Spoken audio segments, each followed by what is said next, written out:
Hey, what's up guys, ELP Modelling, and it's Tutorial Tuesday with a chassis weathering video. I'm going to show you how to make your chassis look like this. All you will need is a paintbrush and a cotton wool bud or Q-tip, and then Citadel Shade Nuln Oil. These are available from Games Workshop. This is how the chassis looked once I'd finished it before the weathering, and now I'm going to show you how to do it. Now you can use as much of this paint, or we'll call it oil, it's easier. You can use as much of this as you want or as little, it's entirely up to you. The great thing about this is you can just have fun with it. It's great for picking out small details like on that gearbox. So not only does it give the used look, it also defines any edges as well, which is great. Now I'll admit this isn't my best chassis and the edges aren't perfect, i.e. around where the exhaust is, etc.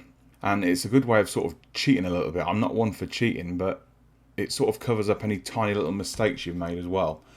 And I think the best thing about it all is the fact that at the end of the day it's a chassis, and if it's used on the road, you know, if we're talking real cars, if it's used on the road, it's never going to look perfect anyway. So in a way you can't really lose however you wash this chassis. So just have fun and go with it, really. It is great stuff. The capillary effect works perfectly on it. And then just go over every bit that you can, really.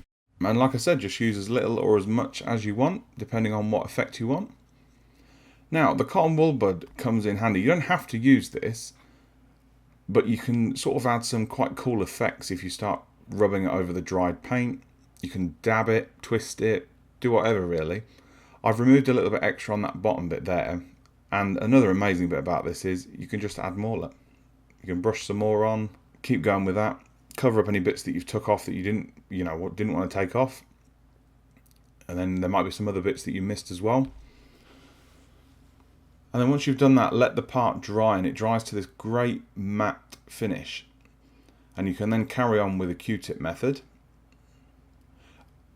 Another thing you could use is like a set of makeup sponges or anything really. You could use cocktail sticks to pick it off, or there's loads of different things. It's such a versatile thing to use, especially for sort of this method where the product's aimed for Warhammer figures. So it's cool to use something that isn't designed for this purpose primarily. You know, I know it's a wash, but you can use the Q-tip and dip it in the oil as well, and then apply that, and that will give you some cool sort of bobble effects. And I've sped up the footage as well, so you don't have to sit here for like 10 minutes while I do the whole thing. And then once you're satisfied with the look, you can just let it dry for about 10 minutes, and then you should end up with something like this. Now again, this isn't the best chassis I've done. I did have a tripod and a camera in front of me, so the visibility wasn't great, but I hope it helps, guys. It does give a great effect. You can use it on panel lines as well, which is quite cool. And that brings an end to your Tutorial Tuesday. I'll see you tomorrow with a wheel unboxing, of course, Wheel Wednesday. And don't forget to come say hi on Facebook or Instagram, or take a look at the website. And I'll see you in the up and coming videos, guys. Take it easy. Bye-bye.